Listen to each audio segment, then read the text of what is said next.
Friends வணக்கம். உங்களில் ஒருத்தியாக பாரதி வரதராஜன். ரொம்பவே ஒரு அற்புதமான ஒரு புத்தகம். ரோண்டா பைன் அவங்க எழுதினது. மாயாஜாலம் த மேஜிக் அப்படின்னு சொல்லிட்டு 28 நாளில் நம்மளோட லைஃப் எந்த அளவுக்கு ஒரு மாயாஜாலமாக மாறப்போகுது அப்படின்றத நம்ம பார்த்துக்கிட்டு இருக்கிறோம். இதில் இன்றைக்கி 10வது நாளாக எல்லோரும் மீதும் மாயாஜால பொடியை தூவுங்கள் அப்படின்னு சொல்லிட்டு சொல்கிறாங்க. நன்றி செலுத்துவதை விட மிக அவசரமான கடமை வேறு எதுவும் கிடையாது அப்படின்னு சொல்லிட்டு ஸ்டார்ட் பண்ணுறாங்க.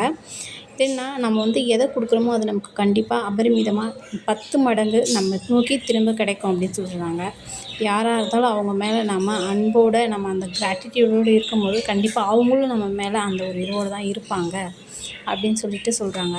ஸோ யாராக இருந்தாலும் உறவுகளாக இருந்தாலும் சரி, உலகத்தில் இருக்க யாராக இருந்தாலும் சரி, ஸோ அந்த ஒரு நன்றி உணர்வு, அந்த கிராட்டிடியூட், அந்த அன்புக்காக தான் எல்லாருமே இயங்குறாங்க. ஸோ அதை நாம் கொடுக்கும்போது கண்டிப்பாக நமக்கும் அது பன்மடங்கு பெருகி நம்மக்கிட்டே கண்டிப்பாக வரும் அப்படின்னு சொல்லிட்டு சொல்கிறாங்க.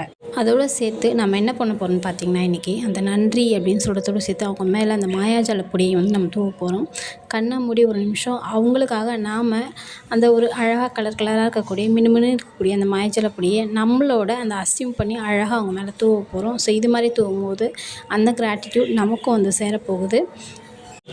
இது என்ன பண்ண போகிறோம்னு பார்த்திங்கன்னா, இன்றைக்கி அதாவது நம்ம தெருவில் குப்பை எடுப்பாங்க பார்த்திங்களா, அவங்களா இருக்கட்டும், நம்ம போலீஸாக இருக்கட்டும், டீச்சர், டாக்டர், இது மாதிரி எல்லார் மேலேயும் நம்ம தூவ போகிறோம். இந்த மாயாஜால பொடி இது யாராக இருந்தாலும் சரி, எங்கே இருந்தாலும் சரி, நம்ம உட்காந்த இடத்துல இருந்து கூட நம்ம செய்யலாம். அவங்களுக்காக தேங்க்யூ அப்படின்னு சொல்லி அந்த மாயாஜால பொடி தூவுறது மூலமாக கண்டிப்பாக அந்த லவ், அந்த ஒரு கிராட்டிடியூட், அந்த ஃபீல் நமக்கு கண்டிப்பாக பன்மடங்கு நமக்கு திரும்பி வரும் அப்படின்னு சொல்லிட்டு சொல்கிறாங்க.